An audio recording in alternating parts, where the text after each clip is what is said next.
Hi students, welcome to the class. आज हम करते हैं क्वाड्रेटिक इक्वेशन चैप्टर के अंदर फैक्टराइजेशन मेथड। तो लास्ट क्लास में हमने क्वाड्रेटिक इक्वेशन फॉर्म करना सीखा था। फॉर्म कैसे करते हैं क्वाड्रेटिक इक्वेशन, आज हम उसे सॉल्व करना सीखेंगे। तो चलिए एक सेकंड के लिए देखिए आप। जैसे कि एक क्वाड्रेटिक इक्वेशन होगी a x square plus b x plus c is equal to 0।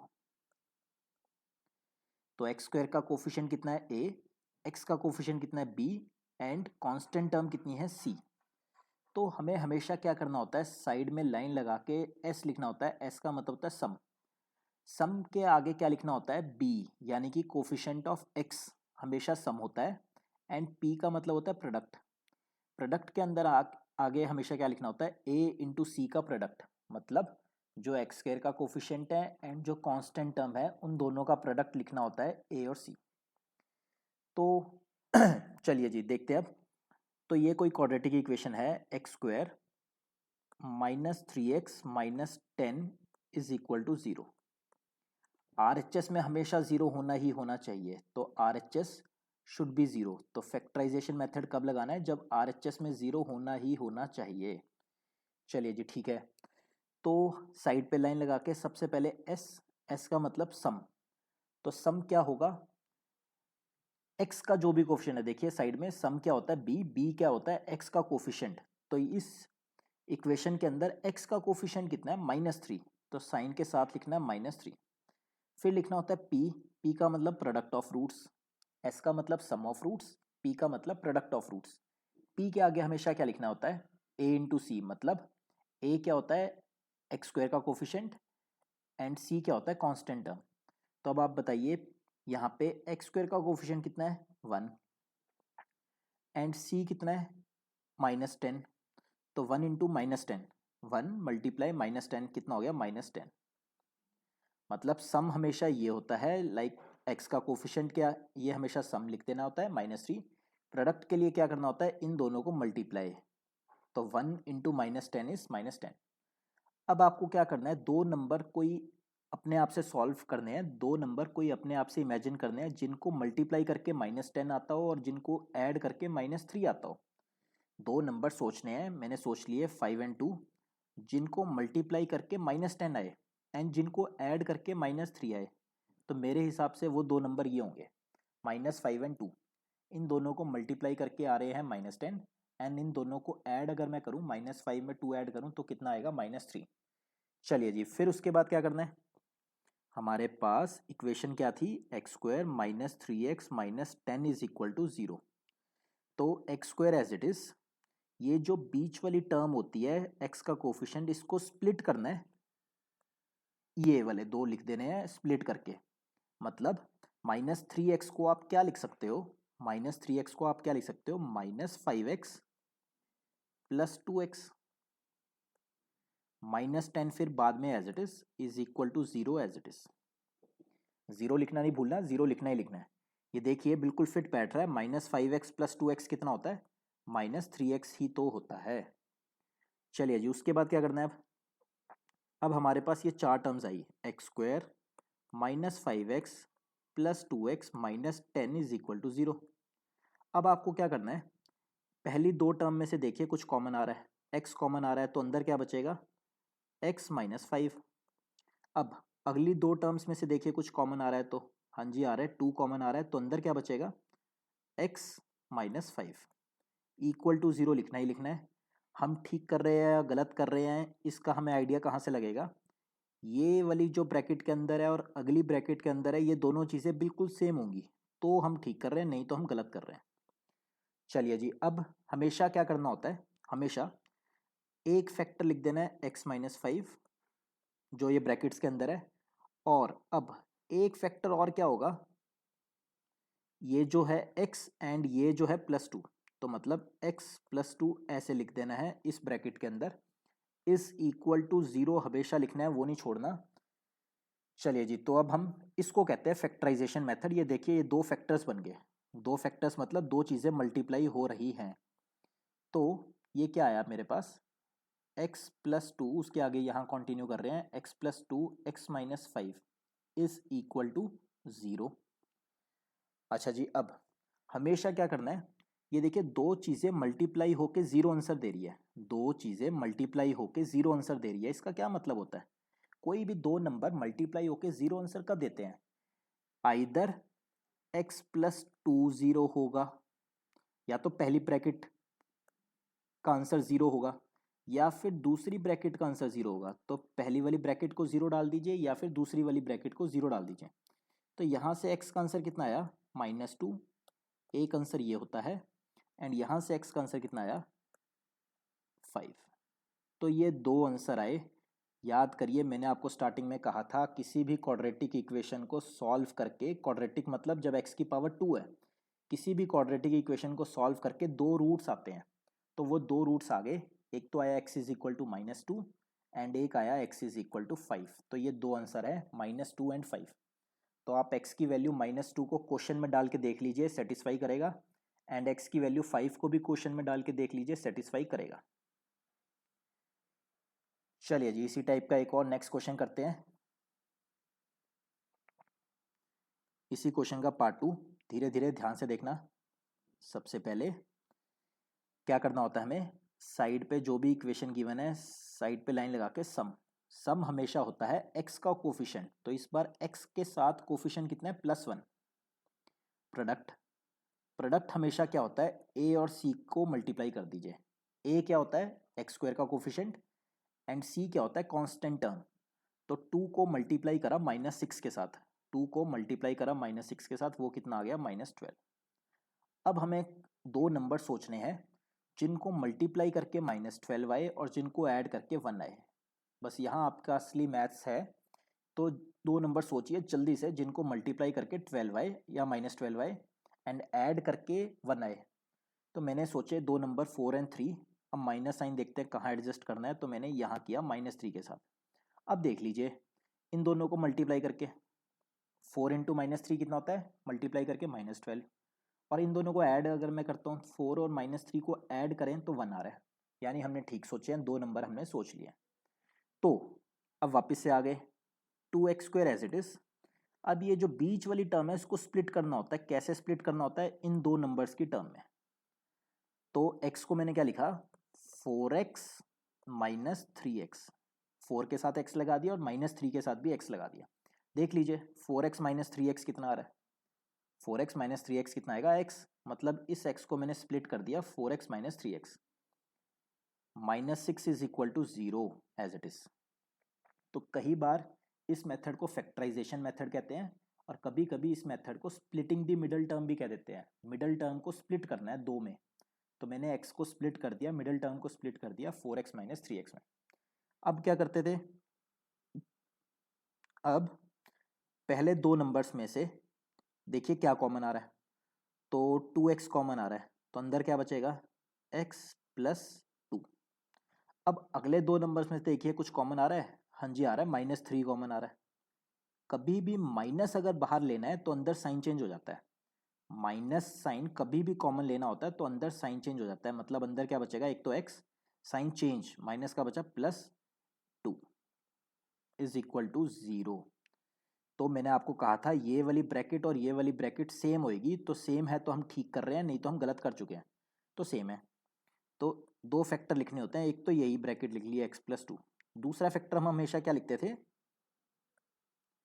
तो दूसरा फैक्टर क्या लिखना है, एक तो 2x एक तो -3, यानी कि 2x माइनस 3, ये बना दूसरा फैक्टर इज इक्वल टू 0।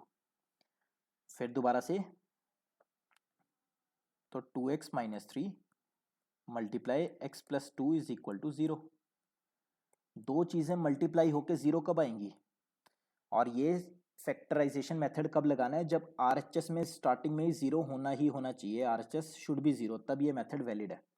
तो या तो पहली ब्रैकेट को आप 0 डाल दीजिए या फिर दूसरी ब्रैकेट को आप उठा के 0 डाल दीजिए। तो यहाँ से x की वैल्यू कितनी आई, तो 2x कितना आ गया, 3x कितना आ गया जी, 3/2, या फिर x कितना आ गया, -2। तो मैंने आपको कहा था x की दो वैल्यूज आएंगी, दो वैल्यूज कौन कौन सी आई, एक तो 3/2 है एंड एक -2। अगर बाई चांस आपका चेक करने का मन करे कि हमने ठीक किया है गलत, तो जो क्वेश्चन है वहाँ पे x की जगह 3/2 डाल दीजिए पूरे क्वेश्चन में। देखते हैं RHS 0 आती है या नहीं आती। तो 2 इंटू 9/4 प्लस 3/2 माइनस 6, तो ये कितना आया जी 9/2 प्लस 3/2 माइनस 6, तो ये कितना आया 12/2 माइनस 6, तो ये कितना आया 6 माइनस 6 यानी कि 0। तो मैंने आपको एक वैल्यू चेक करा के दिखा दी, अब दूसरी भी कर लेते हैं। तो 2x² में डाल दिया -2 का स्क्वायर प्लस x में डाल दिया -2 माइनस 6, तो ये आया जी 2 इंटू 4 -2 माइनस 6, तो 8 -2 माइनस 6 0 आ गया, यानी कि ये दोनों सही आंसर हमने फाइंड आउट किए हैं। तो एक आंसर आया 3/2 एंड एक आंसर आया -2। चलिए जी, ये नोट डाउन कीजिए। फिर नेक्स्ट पार्ट हो सके तो अपने आप से ट्राई कीजिए, कई बार बच्चों को ये रूट वाले क्वेश्चन डिफिकल्ट लगते हैं, तो ध्यान से देखिए। तो क्वेश्चन है जी √2x² प्लस 7x प्लस 5√2। हमारी बात हुई थी हमेशा साइड पे लाइन लगा के सम ऑफ रूट। सम का क्या मतलब होता है, जो भी x का कोफिशिएंट है वो बस सम बना दीजिए। And p product of roots. p में क्या करना होता है, जो भी x² का कोफिशिएंट है उसको a बोलते हैं, एंड कांस्टेंट टर्म जो होती है, साइन लेना है, प्लस है तो प्लस, माइनस है तो माइनस, उसको c बोलते हैं। इन दोनों को मल्टीप्लाई करके यहाँ लिख दीजिए प्रोडक्ट में। तो 5√2 मल्टीप्लाई √2, √2 कितना होता है 2, 5 इंटू 2 कितना हो गया 10, तो प्रोडक्ट कितना हो गया 10। अब आपको जल्दी से दो नंबर सोचने हैं जिनको मल्टीप्लाई करके 10 आए एंड जिनको ऐड करके 7 भी आना चाहिए। तो मैंने दो नंबर सोच लिए 5 एंड 2, तो ठीक है, दोनों को मल्टीप्लाई करके 10 आ रहा है एंड दोनों को ऐड करके 7 आ रहा है। फिर क्या करते थे हम, अब वापस से √2x² as it is, middle term को स्प्लिट करना है। तो 7x को मैंने क्या लिखा, इन दो की टर्म में लिख देना है 5x प्लस 2x, दोनों को ऐड करके 7x plus 5√2 as it is equal to 0 as it is. अब पहली दो टर्म्स में से जो कॉमन आ रहा है ले लो, x कॉमन आ रहा है तो अंदर क्या बचा √2x प्लस 5। अगली दो टर्म में से बहुत ध्यान से देखना, 2x और 5√2 में से क्या कॉमन आएगा, √2 कॉमन आएगा, जो दोनों में आ रहा है वो है √2। जब मैंने 2 में से √2 बाहर ले लिया तो अंदर क्या बचेगा √2x प्लस 5। अगर आपको लगे ऐसा नहीं है तो इन दोनों को मल्टीप्लाई करके देख लीजिए, ऊपर वाली टर्म आ रही है या नहीं आ रही। तो √2 को √2 से मल्टीप्लाई करा तो 2x, ऊपर है 2x, फिर √2 को 5 से मल्टीप्लाई करा तो 5√2, यानी हमने ठीक किया है। और वैसे भी हमें पता है दोनों ब्रैकेट्स के अंदर हमेशा सेम चीज़ आती है, तो √2x प्लस 5 √2x प्लस 5, यानी हम ठीक कर रहे हैं। फिर क्या करते थे, जो दोनों ब्रैकेट्स में कॉमन आ रहा है वो यहाँ लिख लेते थे एक ब्रैकेट के अंदर, और जो बची हुई चीज़ें हैं, मतलब एक तो x एंड एक तो प्लस √2, इसके एक अलग ब्रैकेट बना लेते हैं, x plus √2 is equal to 0 हमेशा करना है।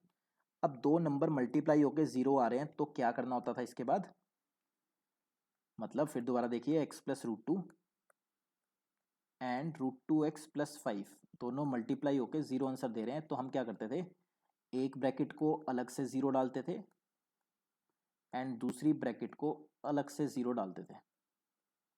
तो यहाँ से x कितना आ गया, या तो आया x की वैल्यू -√2 एंड यहाँ से x कितना आएगा, x आया जी -5/√2। तो x की दो वैल्यूज आई -√2 एंड -5/√2। चलिए जी नेक्स्ट क्वेश्चन लेते हैं, अब क्वेश्चन नंबर 4th पार्ट। तो इस क्वेश्चन में क्या ट्विस्ट है, ये 8 हमें आज यहाँ अच्छा नहीं लग रहा, तो पहले ही एलसीएम ले लेते हैं। तो एलसीएम लिया तो ये आया 16x² minus 8x plus 1 is equal to 0। अब इसको क्रॉस मल्टीप्लाई किया, ये वहाँ चला गया, तो क्या आया 16x² minus 8x plus 1 is equal to 0। अच्छा जी, अब सम का क्या मतलब होता है, x का कोफिशिएंट, x का कोफिशिएंट कितना है साइन के साथ -8। p प्रोडक्ट में क्या लेना होता है, x² का कोफिशिएंट मल्टीप्लाई कांस्टेंट टर्म, तो 16 इंटू 1 इज 16। अब दो नंबर सोचने हैं जिनको ऐड करके -8 आए और जिनको मल्टीप्लाई करके 16 आना चाहिए, तो 4 एंड 4। अब साइन लगा दिए मैंने -4 एंड -4, देख लीजिए इन दोनों को मल्टीप्लाई करके, -4 मल्टीप्लाई -4 कितना होता है 16, इन दोनों को ऐड करेंगे तो -8, यानी हमने दो नंबर सोच लिए। तो 16x² -8x को स्प्लिट करा, -4x plus 1 as it is, equal to zero कभी नहीं लगाना भूलना, बच्चे अक्सर ज़ीरो छोड़ देते हैं, तो ज़ीरो ज़रूर लगाना है, इक्वल टू ज़ीरो ज़रूर लिखना है हर क्वेश्चन में। चलिए जी, अब पहली दो टर्म्स में से कुछ कॉमन आ रहा है, हाँ जी आ रहा है 4x, अंदर क्या बचेगा 4x माइनस 1। अब अगली दो टर्म में से जब भी यहाँ कहीं ये देखिए ये वाली चीज़ जब भी माइनस होती है तो बाहर माइनस साइन ज़रूर कॉमन लेना है, माइनस कॉमन ले लिया, अंदर क्या बचेगा 4x साइन चेंज माइनस 1, जब भी माइनस बाहर आता है तो अंदर साइन चेंज हो जाता है, इक्वल टू 0।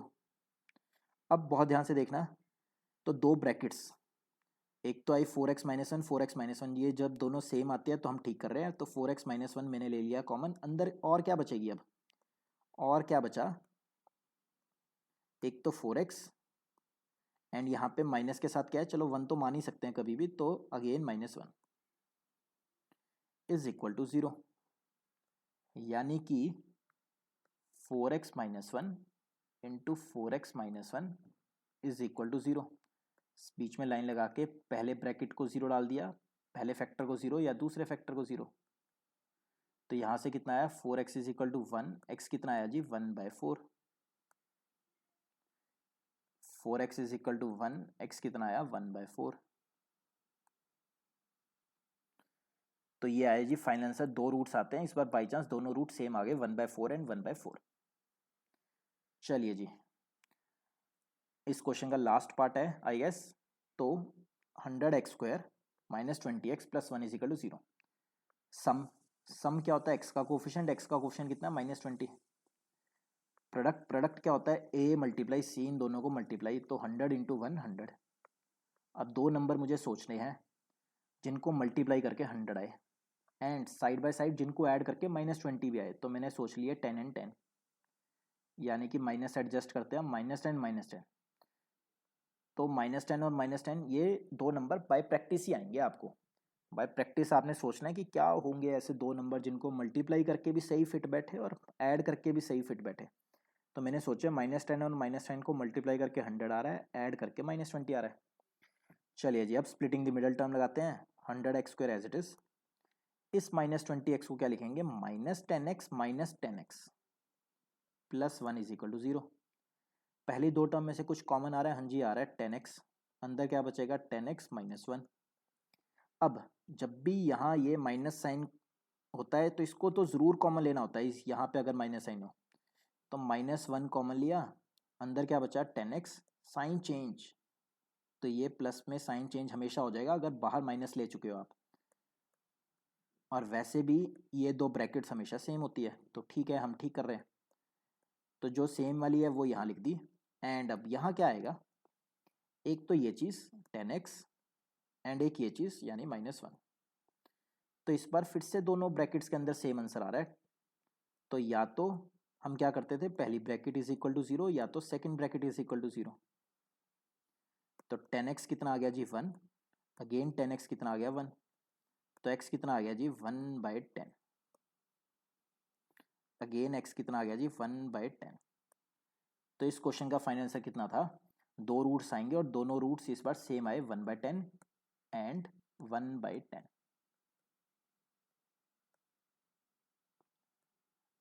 आपका होमवर्क क्या है आज, एक्सरसाइज 4.2 के आप बाकी बचे हुए क्वेश्चन 2 से लेके टिल एंड भी ट्राई कर सकते हो, मैं नेक्स्ट क्लास में आपको वो कराऊंगा। आप अभी प्रैक्टिस करके रखना, क्वेश्चन नंबर 2 ज़रूर करके रखना till and with solved examples, फिर जो भी आपके डाउट्स होंगे नेक्स्ट वीडियो में आपके सारे डाउट्स क्लियर हो जाएंगे। Thank you guys, thank you so much. If you like our video please press the like button and keep sharing the video with your friends.